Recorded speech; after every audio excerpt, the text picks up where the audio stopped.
before the presiding officer can rule on the motion or request of the lead prosecutor. But before I give my comment, may I just clarify if the lead prosecutor is now making a motion to arraign the respondent accused.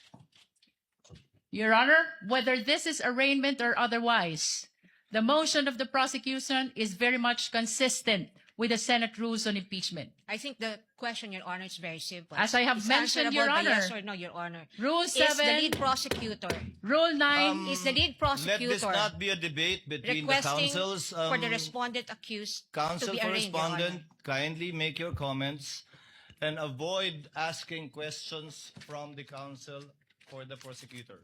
We will recognize the counsel for respondent for her comments on the motion and the manifestations made by the lead prosecutor for the House. You may proceed, ma'am. Thank you, Your Honor. I believe I have a standing question to the lead prosecutor, and I would like to ask her for the legal basis for requiring the respondent to be arraigned today. Because, Your Honor, I note that in her request earlier and manifestations given for the respondent to be arraigned today, she cited Rule 7, Rule 9, and Rule 21.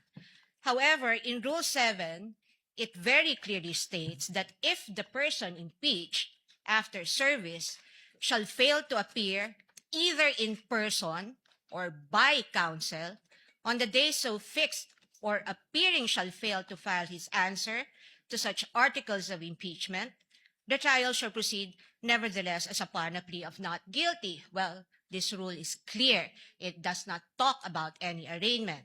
And if we take a look at this sentence, everything here has been satisfied. The respondent accused is here, has attended through counsel. She may not be in person, but the notice given to the defense is that she may appear through counsel.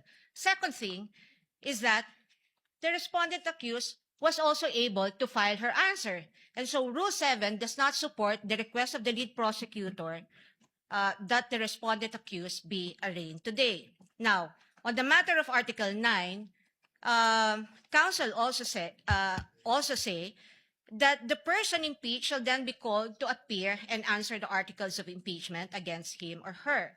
And if he or she appears, or any person for him or her, the appearance shall be recorded, stating particularly if by himself or by agent or counsel, naming the person appearing in the capacity in which or he appears.